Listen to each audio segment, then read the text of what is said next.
Hello बच्चों, let's read the question. The question says 250 grams solution of D-glucose in water contains 10.8% of carbon by weight. The molality of the solution is nearest to. तो हमको एक solution दिया हुआ है और उसकी क्या निकालनी है, हमको मोलालिटी निकालनी है. तो बच्चों इस क्वेश्चन का हमारा की कॉन्सेप्ट रहेगा मोलालिटी. मोलालिटी को बच्चों हम स्मॉल एम से डिनोट करते हैं. ये एक टाइप का कॉन्सेंट्रेशन टर्म होता है. कॉन्सेंट्रेशन टर्म होता है और जब हम इसका फॉर्मूला होता है उसको हम अप्लाई करेंगे इस क्वेश्चन में.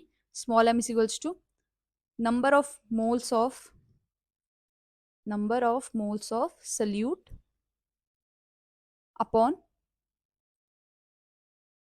mass of solvent और वो भी केजी में रहते हैं, किलोग्राम में इन केजी. ठीक है, ये वाला हमारा फॉर्मूला लगेगा मोलैलिटी फाइंड आउट करने के लिए. अब सबसे पहले हम देख लेते हैं हमको क्या क्या गिवन है. देखो हमको गिवन है एक तो डी ग्लूकोज है और डी ग्लूकोज के साथ वाटर है और इसका हमने एक सोल्यूशन बना रखा है. तो इसमें वाटर हमारा ऑब्वियस सी बात है सॉल्वेंट की तरह काम करेगा जो ज़्यादा क्वांटिटी में प्रेजेंट होता है और डी ग्लूकोज सल्यूट की तरह काम करेगा.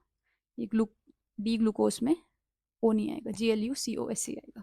ठीक है, इसके बाद हम क्या कर लेते हैं. अब क्या करते हैं हम, देखो अगर मॉलिक्यूलर मास निकाल लेते हैं हम दोनों की. जब हम डी ग्लूकोज की बात कर रहे हैं तो ये होगा C6H12O6. ठीक है, अब इंडिविजुअल देखो हमको एटॉमिक वेट दिए हुए हैं यहाँ पे. कार्बन का 12 होता है, 6 हैं इसके एटम्स, प्लस हाइड्रोजन का 1 होता है, 12 है इसके. ऑक्सीजन का 16 होता है, 6 है इसकी. तो जब हम इसको मल्टीप्लाई और प्रेस करेंगे तो हमारा यहाँ पर आएगा 180. ठीक है, तो इसका मॉलिक्यूलर मास हमारा 180 हो गया. अब हमको देखो क्वेश्चन में दिया हुआ है 10.8% ऑफ कार्बन बाई वेट. इसका मतलब कार्बन को हमको अलग से डिनोट किया हुआ है. तो अगर हम यहाँ पर से 180 ग्राम है टोटल मास, 180 ग्राम ग्लूकोज में कितना ग्राम हमारा कार्बन है. देखो कार्बन का कंटेंट ये वाला है 12 इंटू 6 वाला, तो 12 इंटू 6 72 हो जाएगा. 72 ग्राम कार्बन हो गया. अभी ये वाला फॉर्मूला हमारा आगे यूज आने वाला है. ओके, अब हम क्या कर लेते हैं, देखो यहाँ पे दिया हुआ है 10.8% ऑफ कार्बन बाई वेट. मतलब टोटल जितना है उसमें से 10.8% हमारा कार्बन है. तो अगर मैं करूं यहाँ पर 250 में से, टोटल 250 हमारा, उसमें से 10.8% है. परसेंट करेंगे तो नीचे पे 100 कर लेंगे. ओके, अब यहाँ से हमको कार्बन निकल जाएगा. कार्बन निकलेगा कैसे करेंगे उसको, 0 से 0 गया, 5 5 25, 5 2 10, 2 5 10, 2 4 8. अब 5.4 इंटू 5 करेंगे तो 27 ग्राम आ गया. तो ये कार्बन निकल के आ गया हमारा. कितना कार्बन है. अब देखो अभी हमने डिसाइड किया, हमने अभी यहाँ पे जाना कि 180 ग्राम ग्लूकोज में अगर 72 ग्राम कार्बन है तो 27 ग्राम कार्बन में कितना होगा. अगर मैं यहाँ पे लिखूँ 27 ग्राम कार्बन में कितना होगा. अब यहाँ पे क्रॉस मल्टीप्लाई करके और डिवीजन होगी 180 इंटू 27 अपॉन 72. ठीक है, अब इसको हम सॉल्व कर लेते हैं. जब हम सॉल्व करेंगे तो 72 में 180 2.5 बार जाता है, 2.5. अब 27 इंटू 2.5 करेंगे तो निकल के आएगा हमारा 67.5 ग्राम. ये हमारा आ गया ग्लूकोज. ठीक है, कार्बन निकल गया हमारा, ग्लूकोज भी निकल गया हमारा. देखो ये हमारा और ये हमारा निकल गया. अब टोटल हमको 250 ग्राम सोल्यूशन दिया हुआ है, उसमें से हमारा 67.5 ग्राम हमारा ग्लूकोज है. तो हमारा सॉल्वेंट जो वाटर है वो कितना बचेगा, हम माइनस कर लेंगे. तो सॉल्वेंट हो जाएगा हमारा